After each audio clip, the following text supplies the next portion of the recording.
Зарим барьшил 22 цаг хүртэл захиргааны хязгаарлалт хэсэгчлийн хийнэ гэж эрчим хүчний яамнаас мэдээллээ. Залуусын орон сууцтай болох зорилгыг орон сууцны үнийн өсөлт мөрөөдөл болгон хувиргалаа. Эмнэлгүүдийн санхүүжилт хангалтгүй учраас иргэд үйлчилгээ авахд хүндрэл учирсан байна.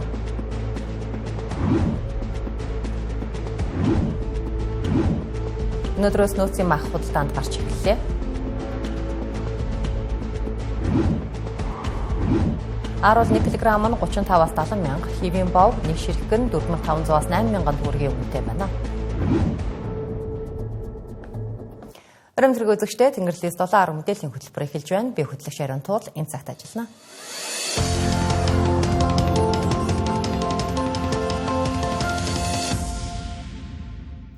Нийслэлийн хэд хэдэн байршилд цахилгаан хязгаарлалтыг хэсэгчлэн хийж байна. За учир нь тэц дөрвийн халаах гадаргууд гэмтэл гарч эрчим хүчний чадлын дутагдал үүсжээ. Улмаар цахилгааны хязгаарлалтыг цагийн зөрүүтэйгээр хийж дунджаар нэг байршилд 1.5 цаг цахилгааны хязгаарлалтыг хийхээр болжээ. Өнөөдөр өдрийн 12-аас 13 цагийн хооронд Хаан ул дүүрэг, Баянзүрх дүүрэг, Сүхбаатар дүүргийн зарим байршлуудад 16-аас 17 цагийн хооронд Баянзүрх дүүрэгт буюу Дүнжин гарав Нарантуул захын хойд хэсгээр Сүхбаатар дүүрэг 7 бодол орчим, мөн Баянгол дүүрэг, Сонгон хайрхан дүүрэг, Төв аймгийн зарим хэсгээр тог тасарсан. Харин зарим дүүргийн бусад байршлаар оройн 22 цаг хүртэл хэсэгчлэн 3 удаа цахилгааны хязгаарлалт хийхээр болсон талаар эрчим хүчний яамнаас өнөөдөр мэдээлсэн юм а. Тиймээс эрчим хүчний системийн таслалтгүй найдвартай байдлыг хангахын тулд зайлшгүй шаардлагатай бус цахилгаан хэрэгслүүдэд унтрааж тогоо тохируулахыг иргэд аж ахуйн нэгжүүдэд уриалсан байгаа юм. Цахилгаан эрчим хүчний хязгаарлалт нь диспетчерийн үндэсний төв төрийн өмчөд компани шийдвэрээр хийгдэн. За хязгаарлалт хийх шийдвэр ирсэн тухай бүрд нь нийслэлийн шуурхай удирдлага зохицуулалтын төв болон Улаанбаатар цахилгаан түгээх сүлжээ төрийн өмчөд хувьцаат компани Social суугууд дахь албан ёсны хаягаар олон нийтэд мэдээлэх юм байна. Улсын төсөвд анхааж байгаагийн нэг шалтгаан нь олон даргын асуудал. Монгол улс 21 аймагтай, энд 21 засаг дарга байдаг. Мөн 330 сумтай, сум бүрт бас л засаг дарга нар бий. Гэхдээ мянгач хүрэхгүй хүн амтай суманд засаг даргын тамгын газар иргэдийн төлөөлөгчдийн хурал гээд бүтэц бүрэлдэхүүн ажилдаг. Энэ тоолонд төсвийн хөрөнгөнөөс тэдэнд мөнгө хуваарлдаг. Хэрвээ эдгээр сумдуудыг нэгтгэчихвэл хамгийн багадаа 40 гаруй тэрбум төгрөгийг хэмнэх боломжтой тооцооллыг өмнө нь дата дурангаар бид хүргэж байсан. За харин одоо аймгийн төвийнхөө хаяан шахуу аж турдаг хичнээн сум байгаа талаарх мэдээллийг үзүүлье. Тавшраас төв талбаараа очичхоод буцахад талдаа 15 км-т хүрнэ. Нэг үгээр Улаанбаатар хотын баруун захаас төв талбай руу ажилдаа явчихад буцахад 30 км замыг туулна. За яг ийм алга дарам газрын наан цаана буюу аймгийн төвийнхөө хаяанд байрладаг 54 сум бий. Тухайлбал Төв аймгийн Сэргэлэн сум аймгийн төв 100 мод хотоос ердөө 18 км-ийн зайд байрладаг. За энд 2049 хүн амьдардаг. За гисэн ирнэ сумын засаг даргын тамгын газар иргэдийн төлөөлөгчдийн хурал, баг, хороо, сургууль, цэцэрлэг, за тэр бүхэл соёлын төв гээд бүтэц оронтоо энд ажилдаг. За тамгын газарт хайраалтай ажилчдын цалин урамшуул нэмэгдэлт гээд жилдээ 1.2 тэрбум төгрөгийг зарцуулж байна. За хэрвээ аймаг алиорхон сумтай нэгтгэгдэх зайл эсвэл эдгээр төрлийн байгууллагын үйлчилгээг цахимжуулбал за хэмнэлт хийх боломжтой гэсэн үг юм а. Зарим баруун хязгаарын Ховд аймгийн Буян сум за бас л аймгийн төвөөсөө 20 гаруй км зайтай. Наашлаад Архангай аймгийн Цэнхэр сум зүүн тийш Хинтийн мөрөн гээд за 50 гаруй сумын нэр энд бичигдэнэ. За Хинтийн мөрөндөл гэхэд 1800 гаруй хүн амьдардаг. За мөн засаг даргын тамгын газар, иргэдийн төлөөлөгчдийн хурал, соёлын төв сургууль, цэцэрлэг гээд бүгд бий. За төсвөөс жил бүр эдгээр сумдад төсөв суулгаж байна. Өөрөөр хэлбэл засаг даргын тамгын газар зэрэг төрийн үйлчилгээг үзүүлдэг байгууллага нь урьдчилан зарлалын 35% бүрдүүлдэг. Харин сургууль цэцэрлэгүүд нь нийт зарлалын 65% бүрдүүлдэг. За хэрвээ төрийн үйлчилгээг захимжуулж аймгийн төвтэй үлдсэн үйлчилгээг нэгтгэж чадвал за төсвийн 35%-ийг хэмнэх боломжтой юм байна. За нөгөө талд аймгийн төвөөсөө зайдуу хэрнээ анхаарал татаж байгаа 2 сум бий. Тухайлбал хүн амын тоон 1000-аас доош орсон 2 сум байгаа нь дунд говийн цагаан дэлгэр завхны асгад сум байна. За энд тусдаа 910 гаруй хүн л амьдардаг. За гэсэн ирнэ засаг даргын хамгийн газар эрдэнэ төлөвлөгчдийн хурал, сургууль, цэцэрлэг, соёлын төв, хүүхэд хөгжүүлэх төв гээд төрийн үйлчилгээнүүд цөм бүрнээрээ энд байрладаг. За энэ мэт газруу төрийн үйлчилгээ захимжуулж заримыг нэгтгэвэл төсвийн дарамт буурна. За энэ чинийгээрээ иргэдийн нуруунд ирэх ачаа хөнгөрөх юм а. Энэ онд эрүүл мэндийн салбарын төсвийг 5 дахин нэмэгдүүлсэн ч иргэд эрүүл мэндийн үйлчилгээг хангалттай авч чадахгүй хэвээр байгаа юм а. За эмнэлгүүд иргэдэд хувийн эмнэлгийн төлбөртэй шинжилгээ үйлчилгээг санал болгох эсвэл өндөр дүнгээр хагалгаанд орохыг шаардах болсныг олон нийт хэллээ. Улаанбаатар хот төдийгүй орон нутагтаж энэ асуудал тулгамдж байгаа. Аргаа барсан хүмүүс хот бараадах болжээ. Архангай аймгийн Цэцэрлэг сумын иргэн Ломбо 80 настай. Тэрээр харааны бэрхшээлтэй төдийгүй зүрх судасны өвчтөө Ахмад настай юм а. Түүний хувьд сүүлийн үед хөнгөлөлтөө эмээ авахын тулд Улаанбаатар хотыг зорих болжээ. Учир нь тухайн иргэний амьдардаг суманд Ахмадуудын зайлшгүй уух шаардлагатай зүрх болон даралтны эм тасрах, эмнэлгийн тоног төхөөрөмж байдаггүй зэрэгээс үүдэн сар бүр ирдэг гэлээ. Түүнчлэн группийн мөнгийг нь санхүүжилтийн асуудлаас болж өгөхөө болсон гэлээ. Энэ асуудал зөвхөн Архангай аймгийн Цэцэрлэг сум гэлтгүй бусад сумдад ч тохиолдож байгааг иргэд хэлж байлаа. Дэж одоо хич апрессын гээд ээж болохгүй. Энтэс бичүүлж аваад тэгэл авдаг шүү.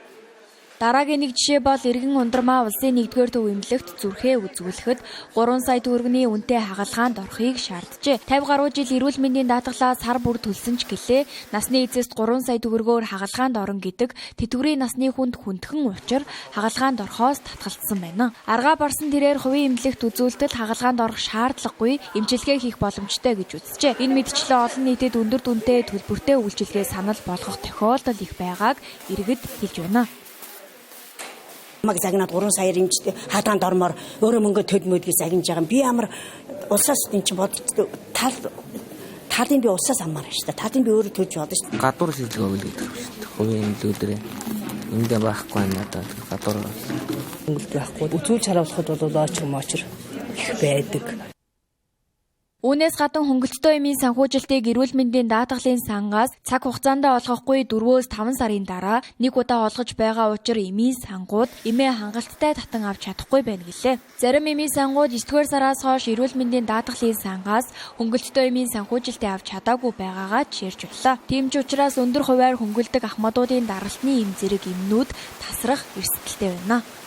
9 сараас хойш бол ер нь санхүүжилт орж ирэх байгаа. Цаахрын эмнүүд нүдний зарим нэг эмнүүд тэр хаяа тасардаг. Өнгөрсөн оны эмнэлгүүд болон эмийн сангуудын эм ханган нийлүүлэлтийн үр авлага хэд болсон нь 92 дугаар сард эцэлэгдэж гарan гэдгийг холбогдох албанаас хэллээ. Эрүүл мэндийн даатгалын санд энэ онд орох нийт орлогыг 2.5 их найд, нийт зарлагыг 2.2 их найд төгрөг байхаар тооцон тусгасан. Үүний дотор төрөөс эрүүл мэндийн даатгалын шимтгэлийг хариуцах, иргэдийн төлөх шимтгэлд улсын төсвөөс 431 тэрбум төгрөг, төр хариуцах тусламж үйлчилгээнд 881 тэрбум төгрөгийг улсын төсвөөс санхүүжүүлэхээр туцгасан юм а.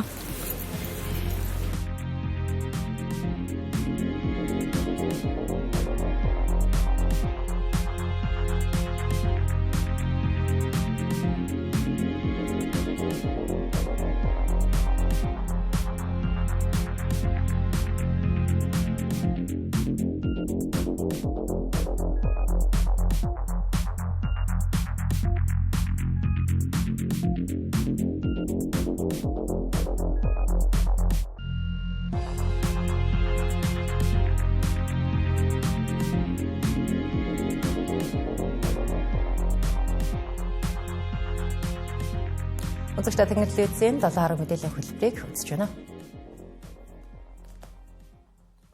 Цагаан сарын баяр дөхөж махны үн чанарын асуудал олон нийтийн дунд гол сэдэв болсоор байна.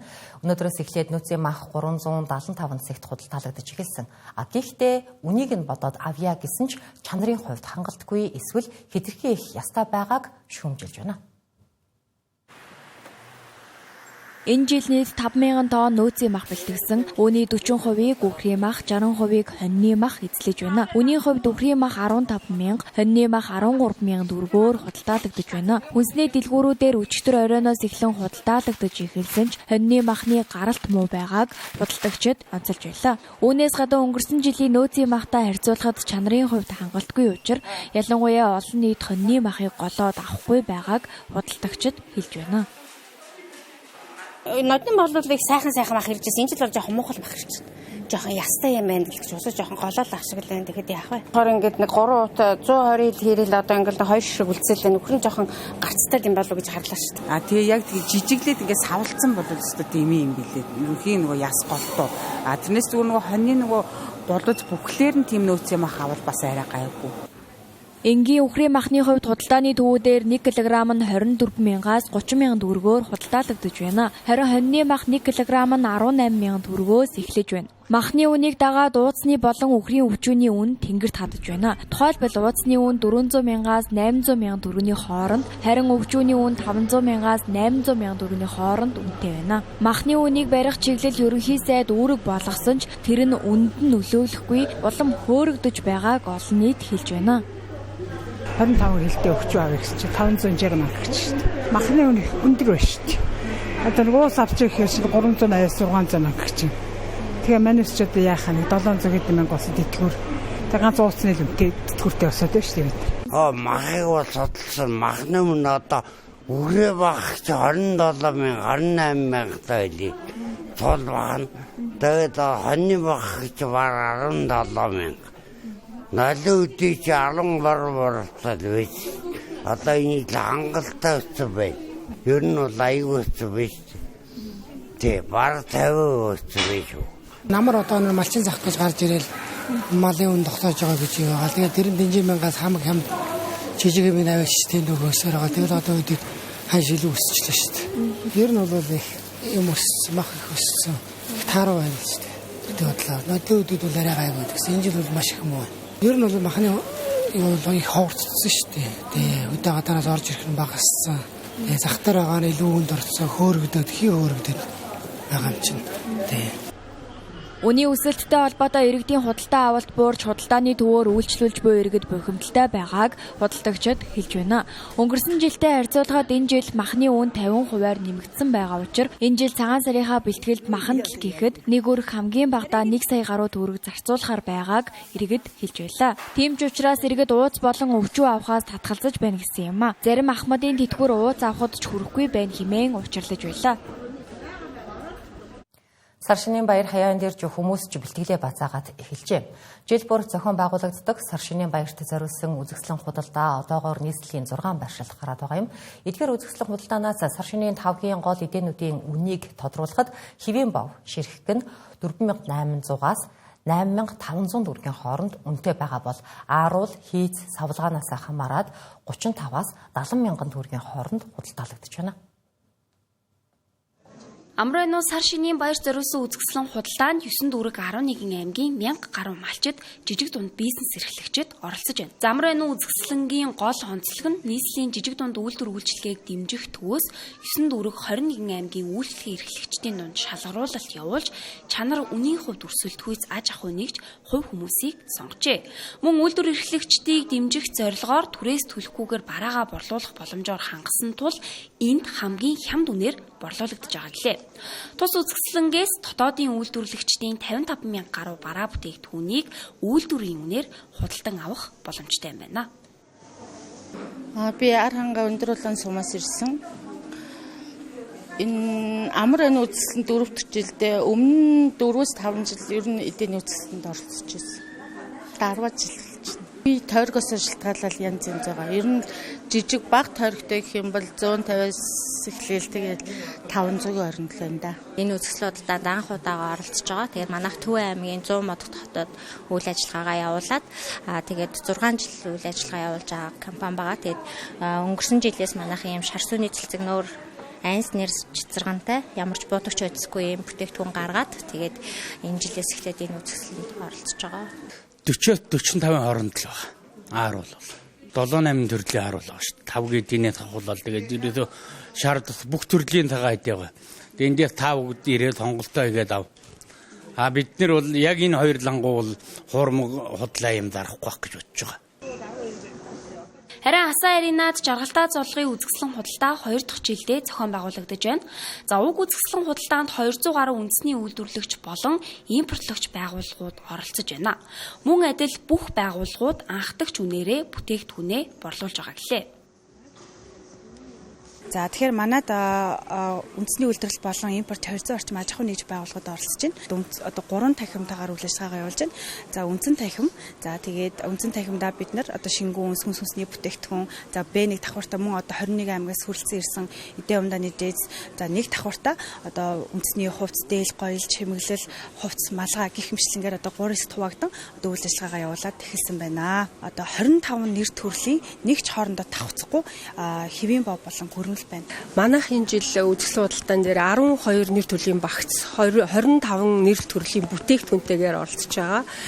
Жишээлбэл одоо ингээ манай Даавн Нимгэн амьсны 10 ширхтээ багц нь 38,900-аар худалдаалагдчихж байгаа. Энд болохоор амьсаа өөрөө сонгож аваад 4 төрлийн хайрцагнаас бас сонголтоо хийгээд тэгээд багцаа худалдаа авах боломжтой. Үндэсний дээл маань болохоор 380 мянгаас 480, 580 80,000 хүртэл байгаад байгаа да ерөндөө. Цагаан сарын үзэсгэлэн худалдаа тус бүр эх сарын 17-ны хүртэл үргэлжлэх юм байна. За Дашрамт дурдхад өнгөрсөн жилийн амар байны үзэсгэлэн худалдаагаар бизнес эрхлэгчид 54.8 тэрбум төгрөгийн орлоготой ажиллажээ.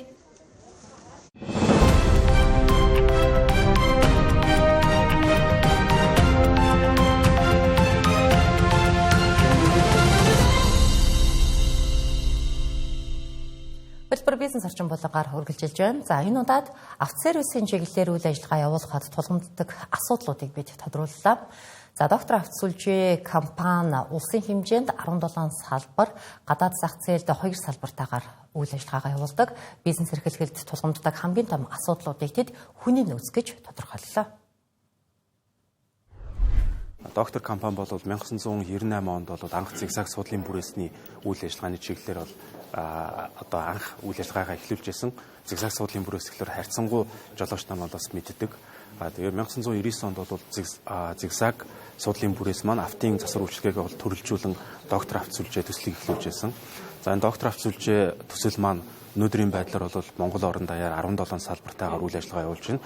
2025 оны 6 сард бид нэр Казахстан улсын Алматы хотод бол анхныхаа олон улсын нэг салбараа нээжсэн болвол 25 оныхоо төгсгөлд 12 сард бид нэр Атари хотод бол 2 дахь салбараа бол нээсэн. Ингэснээрээ бид нэр Төв Азийн зах зээл дээр буюу анх удаа Казахстаны зах зээл дээр бол доктор автосүлжээ компани энэ бизнесийн загвараар автомашины засвар үйлчилгээ, оншилгоо, зигзаг судлалын бүрээсний чиглэлээр Казахстан улсад бол 2 салбартаа үйл ажиллагаа явуулж байна. За бидний гадаад улс дахь зах зээлийн өргөжлөлтийг харахад бол Төв Азийн зах зээл гэж харж байгаа. Тухайлбал Казахстанд бид нэр докторийн 150 одоо франчайз салбаруудыг нээх төлөвлөгөөтэй ажиллаж байна. За Монгол орондоо ярих юм бол бид нэр энэ 26 оны 1-р сарын сүүлээр Баян Улгийн аймаг дахь салбар маань тун утгагүй нээгдэж байна. 3-аас 5-р сард бол салбар нэгдэхээр төлөвлөж байгаа 2 салбар нь Дундгов аймаг, Говьалтай аймаг.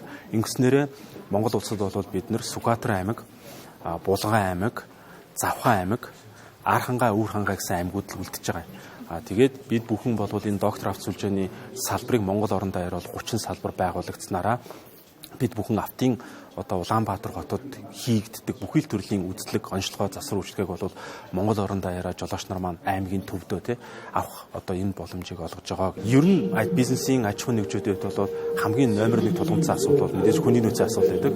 Тэгэхээр энэ асуудлыг бид бүхэн хэрхэн шийдэж байгаа вэ гэвэл мэргэжлийн сургалт үйлдвэрлэлийн төвөд одоо МИСүүд, замун политехник коллежууд, ихтэйд сургуулиудтай бол түншлэлтэйгээр ажиллаж байна. За энд суралцж байгаа оюутан сурагч одоо дэг бид нэр бол засварын төвүүд дээр үн төлбөргүйгээр цалинтаагаар одоо цалинтаа дадлах хийлэгдэг.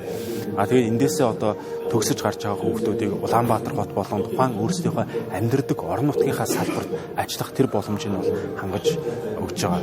За дараагийн асуудал бол мэдээж одоо энэ автомашинтай холбоотой нэг чухал асуудал маань оригинал сэлбэг буюу чанартай одоо баталгаатай одоо сэлбэгийн асуудал байдаг.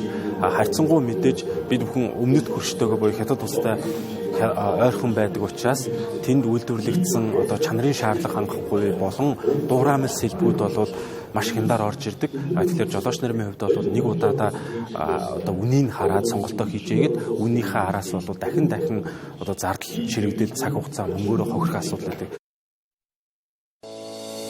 Статистикийн бизнес регистрийн санд 2025 оны эцсийн байдлаар 263.4 мянган хуулийн этгээд бүртгэгдэж, өмнөх оноос тэг 1.6 мянга буюу тэг 1.2 хувиар, харин өмнөх улирлаас 16.5 мянга буюу 5.9 хувиар тус буурсан байна. За энэ бууралтад улсын бүртгэлийн ерөнхий газрын даргын 2025 оны 12 дугаар сарын 31-ний өдрийн 242 дугаар тушаалын дагуу 21.9 мянган хуулийн этгээдийг татан буулгасан нь голлон нөлөөлжээ. Бүртгэлтэй 263.4 мянган хуулийн этгээдийн 44.3% нь үйл ажиллагаа явуулж байгаа бол за 55.7% нь үйл ажиллагаагаа явуулаагүй байна. За үйл ажиллагаа явуулаагүй хуулийн этгээдийн 89.4 мянга буюу за 61% нь үйл ажиллагаагаа төр зогсоосон бол үлдсэн 57.2 мянга буюу 39% нь үйл ажиллагаа эхлээгүй болон бусад шалтгаантай байна. Монголын хөрөнгөний биржийн топ 20 индексийн багц шинжилэгдлээ. За тодруулах юм бол өмнөх сагсанд багтаж байсан 18 компани хэвээр үлдэж, ард кредит, банк бус санхүүгийн байгууллага, Монгол шуудан компаниуд хасагдж, харин шинээр улсын их дэлгүүр MGL, Aqua Garden компаниуд нэмэгдэж байна. За MGL, Aqua Garden компани нь 2024 онд хувьцаагаа нээлттэй арилжаалж эхэлсэн бол 2026 онд хөрөнгөний биржийн жишг индекст анх удаа багтаж байна. 2025 онд Монголын хөрөнгөний биржид бүртгэлтэй 77 хувьцаат компани зах зээлийн үнэлгээгээр нийт 562 тэрбум төгрөгөөр хэмжигдэх үн цэний алдсан болохыг Market Impulse мэдээллээ.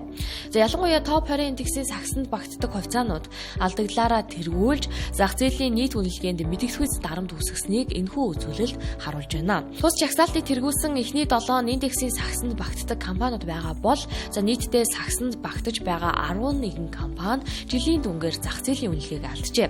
За дашрамт дуртахад топ 20 индексийн сагсанд багтдаг хувьцаануудын өдрийн дундаж арилжааны хэмжээ өмнөх оноос 30%-аар буураад байгаа юм а.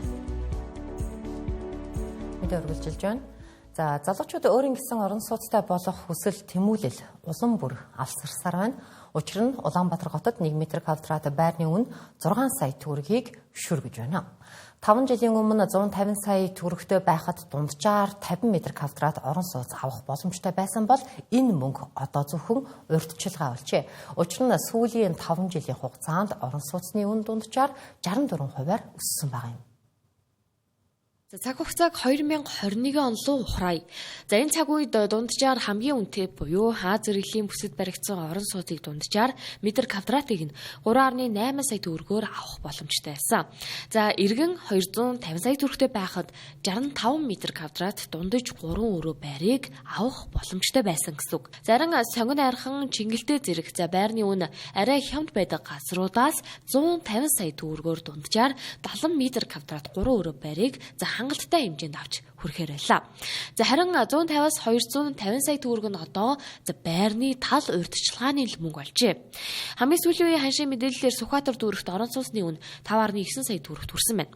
Харин хаавал хаваар 5 сая байгаа бол Баянгол, Баян зүрх дүүрэг орчмоор орон сууцнуудын үн за метр квадрат нь 4.7 сая төгрөг болжээ. За хамгийн бага нь сонгон хайрхан дүүрэгт 3.4 сая төгрөг болсон байна. За ингэснээр орон сууцны үн сүүлийн 5 жилийн дотор доод тал нь 53.5%-аар харин дээд тал нь 116%-аар өсжээ.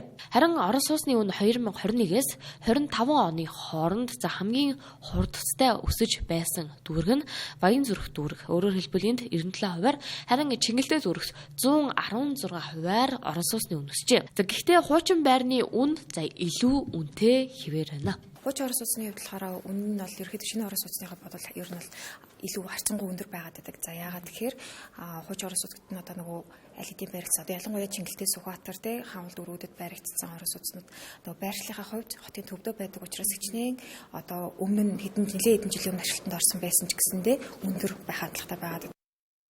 За шинэ хуучин гэлтгүй орон сууцны үн 5 саяыг давлаа. За энэ хашаар нэг тооцоолол хий. 1 м квадрат нь дунджаар 5 сая үнэтэй 60 м квадрат байрыг авахын тулд 300 сая төгрөг шаардлагатай. Ипотек хамрагдаж өөрийн сонгосон байраа авна гэвэл за ихтэй 150 сая төгрөгийн зээл гарна. Тиймээс урьдчилгаа олгож дахин 150 саяыг цуглуулах ёстой болно. Харин энэ мөнгийг хэдэн жилд хуримтлуулах боломжтой вэ?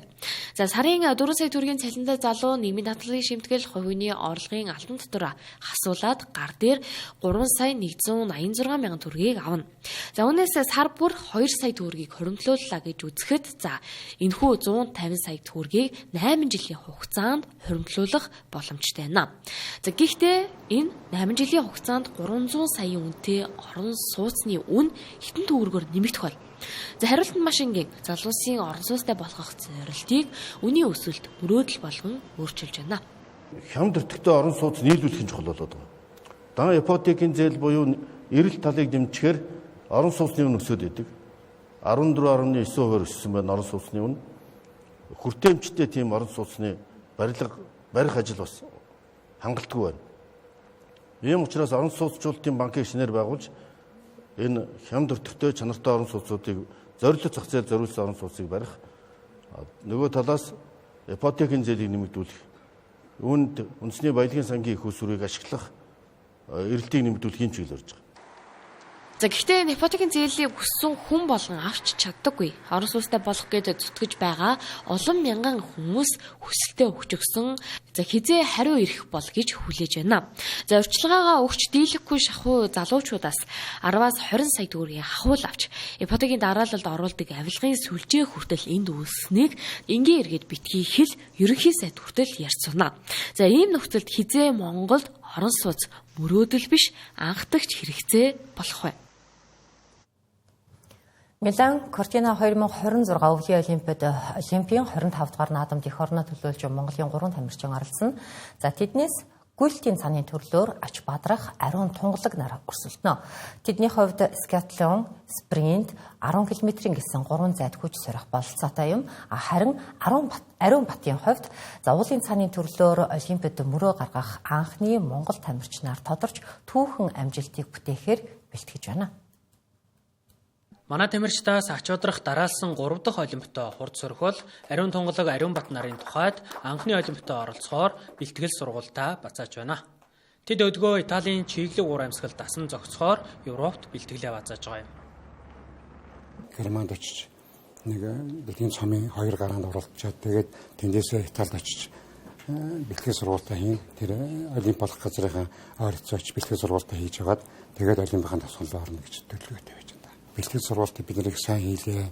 2 дэдгийн аврагт орлоо, Азийн тоглолтод орлоо. Ер нь тэмцээн алдаануудад сайн оролцож олимпийн эрхийг их өндөр оноогоор авлаа. Одоо энэ бэлтгэл сургалт юм сайн байгаад биднээс остож шалтгааллах хэрэгэл материал, цан таяг байдгийг тэгээд цаны тос гэдэг юм дээр одоо бидний анхаарлаа хандуулж байгаа. Манай холбоо одоо Швейцарын багтай тосны асуудлаар ярилцаад энэ одоо тохирж ах шиг байна. Тэгэх юм бол одоо Швейцар тэнээр бидний олимпийн тосыг тавьж өгөхөөр шийдсэн байна. Тосны улирал эхлээд Монголд ер нь бэлтгэл хийсэн. Солонгосын багтай тэгээ сар гарan бэлтгэл хийгээд сар гарan 12 сарын 20-оос хойш ер нь бас яг олимпийн тамирчинтайгаа тусгаал бэлтгэл хийж байгаа. Бэлтгэлийн хувьд бол нэлээд дэвж байгаа. Цаана хэрэгслийн хувьд болохоор цааны холбоо сая бүтэн цаана хэрэгслийг хангаж өгсөн байгаа. Тэгээ одоо ер нь бол цааны хэрэгсэлтэй шинэ цааны хэрэгсэлтэй тасах тиймэрхүү юмнууд л өгч байгаа. Монголын баг тамирчид 1964 оноос эхэлж олимпиад мөрөө гаргасан түүхтэй. Тэр цагаас хойших цагаан олимпийн наадмуудаас гагц 1976 оны олимпийг л өнжжээ. Харин анх Олимпиад оролцохдоо 13 тамирчинтай, удаахт нь 7 тамирчны бүрэлдэхүүнтэйгээр өрсөлдөж байсан бол тэр цагаас хойших өвлийн Олимпиад эрх авч оролцсон манай тамирчдын тоо 4-өөс 9 хэтрээгүй билээ. Тэгвэл сүүлийн 5 Олимпиад дараалан 2 эрэгтэй оролцоод байсныг харин өнөө жил нэгээр ахиулж байна. Үүний сацуу Ариунбатын тухайд Милан Кортинагийн Олимпиад түүхэн амжилтыг дархалахаар бэлтгэлээ базааж байгаа юм. Гүлтийн цааны тамирчид 2 дугаар сарын 7-ны өдрөөс эхлэн Олимпийн замд уралдах бол харин Ариунбатын оролцох уулын цааны слалом төрлийн тэмцээн 2 дугаар сарын 16-ны өдөр явагдах байртай байна. Мотоспортынхны тэсвэр хатуужлыг шалгадаг 48 дахь удаагийн Дакар раллид Монголын 2 тамирчин оролцож уралдааны замаа амжилттай тууллаа.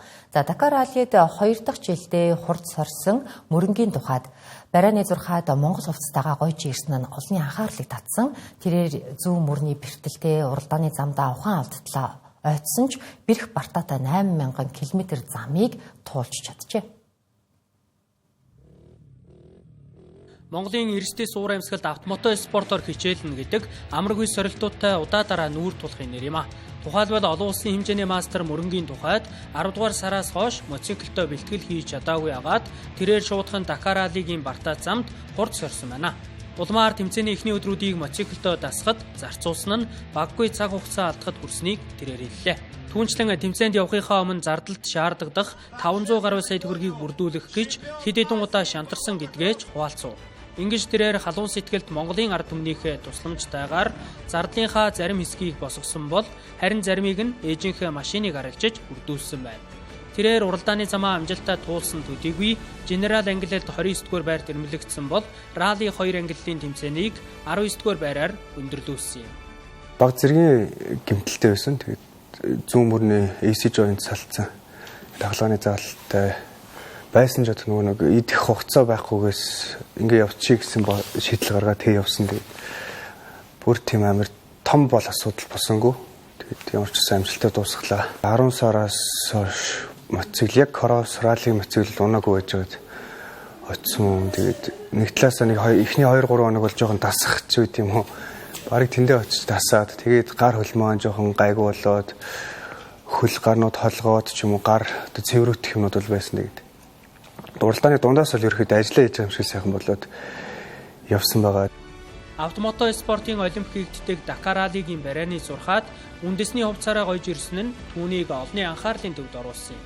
Гисэн дэш тэмцээний сүүлчийн өдөр техникийн асуудлаас улбаатай баггүй сорилтуудтай нүүр тулсан учраас хэдийгээр барайны зурхааг амжилттай давсан ч өөртөө бүрэн дүүрэн баярлаагүй гэдгээч хуваалцлаа. Тиймээс хойдон жилийн Дакар ралли уралдааныг алдаагүй, осолгүй, илүү өндөр амжилттай туулахын тулд эртнээс бэлтгэл сургуультаа базаана гэж тэрээр хэллээ. Ер нь уралдаа болдог ч юм уу мөнгөгүй юм чи би уралдаж яах юм бэ? Тэг ингэж их юм золиослоод ингээд хэрэггүй болов гэж бас нэг 2 хоног явж ирсэн. Бас би биш л байгаа гэсэн яг явах хэвээр маань гэл ахаал нэг өглөө босвол толгоон дээр нөгөө их мөнгөний ачаалтайгаар босвол 8000 км туулах гэж байгаа. Надад 500 гаруй сая төгрөг хэрэгтэй байгаа. Тэгээд 500 гаруй сая төгрөгөө 8000 км-тэй авахаар 1 км-ийн зардал 68700 гэж гараад. За Монголын ахын дүүс нэг ийм залуу байна, ийм хүсэл зорилготой, ийм олон тэмцээнд амжилттай оролцсон. Дакар гэдэг энэ уралдааныгаа ерөөхдөө бас ингэ хүмүүс таниулаад явсан. Маш олон хүмүүс тэмцсэн. Тэгээд 8000-аас нэг 6500 орчмынхаа зардлыг босгоод явсан. Тэгээд үлдэгдэл зардлаа нөгөө ээжийн машиныг дүнний ээжийнхээ машиныг зараад үлдснээ нөхөөл явсан. Тэгээд буцааж яаж хийж байгаа олж өгнө гэл мордод явсан байгаа. Тэгээд амжилттай сайхан явсан. Тэгээд сэтгэл маш их өндөр байгаа. Автомото спортын олимпиад 2 дахь оролцсны давуу тал нь түүнд Дакар хэцүү шүү гэдгийг эртнээс таамаглаж сэтгэл зүйгээ бэлтгэхэд нь тусалсан гэдгийг ч мөн хуваалцсан юм. Амаргүй сорилтуудтай олон удаа нүүр тулнаа гэдгийг хэдийгээр тааварлаж байсан ч гар нь бяцрах, гуйн нэцрах, ухаан алдатлаа ойчих зэргийн уулмөр бие сэтгэл зүйн шаналгаа төвлөлтүүдийн хизүүдж тэр шантарч няцаагүйнхээ хүчээр барайны зурхааг давсан эр зоригтнуудын дотор өөрийн нэрийг төдийгүй эх орныхоо далбайгч дарахлж чадсан юм а. Түүний уг амжилт нь автомото спортоор хичээлэх хүсэлтэй залуу үеийн тамирчдад урам зориг болох нь гарцаагүй бизээ. 2025 оны мэдээллээр Монгол улсын хүн амын 23%-ийг 18-аас 34 насны залуус эзэлж байгаа юм а. Эх орондоо амьдарч байгаа Монгол залуусын аз жаргалын индексийг World Happiness Report-ийн гаргадаг 2024 оны тайлангаас харахад нийтдээ 10 баллын үнэлгээнээс 5.7-г авсан байгаа юм. Дэлхийн 138 гаруй оронтой харьцуулахад Монголын дунд чинь дэлхийн дундчтай ойролцоо буюу бага зэрэг дээр байгаа юм. За харин 2025 оны дэлхийн тайлангийн ангилалд Монгол улс 143 орны дэлхийн дунд нь буюу 77 дугаар байрт ирэмтлэгдэж байгаа нь өмнөх оноос урагшлаагүй үзүүлэлт юм а. Харин 2023 онд Монгол залуусын дунд хийсэн сэтгэл зүйн судалгаагаар 15-аас 19 болон 20-с 24 насны хүн амын 91.4% нь сэтгэл гутралтай, сэтгэл гутрал айдас эсвэл түүнээс үүдэлтэй сэтгэл хөдлөлийн шалтгаанд үйл ажиллагааны хязгаарлалт их хувьтай гарчээ. Үүнээс улбалан Монгол залуусын дундх амиа оролтын хувь хүн амтай харьцуулахад дэлхийн дунджаас 2 дахин өндөр байгаа нь аюулын харанг дэлдэж буй дүн мэдээ юм а. Монгол улсад 100 мянган хүн тутамд 21.1 хүн амиа хорлогдсон урьдчилсан судалгаа байна. Амиа хорлолтын тохиолдлыг насны бүлгээр нь авч үзвэл 15-аас 19, 20-с 24 насныхан тэргүүлж байна. 15-аас 19 насныхны нас баралтын 23.6%, 20-с 24 насныхны нас баралтын 27.4%, 25-аас 29 насныхны нас баралтын 20.6%-ийг амиа хорлолт эзэлж байна. Энэхүү эмгэнэлт тоон үзүүлэлтийн шалтгаант нөхцөлийг Монгол залуусын ирээдүйдээ итгэх итгэлтэй холбон тайлбарлах нь үр дүнтэй юм а. 2025 онд хийсэн Монгол улсын нийгмийн үеийн судалгааны дүнгээс харахад залуусын ирээдүйдээ итгэх итгэл сүүлийн 5 жилд 14.8%-аар буурчээ. 2020 онд Монгол залуусын 52.2% нь ирээдүйдээ итгэлтэй гэж хариулсан бол 2025 онд энэ итгэл ихээр буурсан гэж судалгаанд дурдгажээ. Үүнээс үүдэн эх орноосоо дөрвөх гадаад улсад сурч ажиллаж амьдрах сонирхол залуусын дунд огцон нэмэгдсэн байна. Гадаад руу шилжин амьдрах гол зорилго нь илүү өндөр орлого, сайхан амьдрал болон боловсрал гэсэн үзүүлэлтээр илэрхийлэгджээ. Жишээ нь 34.2% нь сурахын тулд гадагшаа явсан, 31% нь хөдөлмөрлөхөөр, 12.6% нь гэр бүлийн шалтгаанаар шилжсэн гэж наривчилсан шалтгаан гарсан байна. Монгол залуус ирээдүйдээ итгэх итгэл сул, сэтгэл гутралтай, амиа хорлолтын түвшин өндөр, боломж гарвал гадаад улс руу дөрвөх зорилготой байгаа буюу товчхондоо Монголд амьдрах нь туйлын тааламжгүй байгаа шалтгаан нь аюулгүй амьдрах орчин тааруу, цалин үнэлэмж бага, олсон цалин нь амьдралд нь хүрэлцдэггүй, түрээсийн байрны төлбөр хэд өндөр, байр орон сууц худалдаж авах тухай санахын хэрэггүй, хүсэл сонирхол мөрөөдлөө биелүүлэхийн төлөө зорж тэмүүлэхэд төрөөс баримталж буй бодлого, олон төрлийн датвар, хүн сурталт нөлөөлж байгаа нь дээр дурдсан гутранг статистикийн шалтгаан болсоор байна.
Дараагийн мэдээллийн хөтөлбөр үзүүлэлээ хамт байж анхаарлаа хандуулсан танд баярлалаа.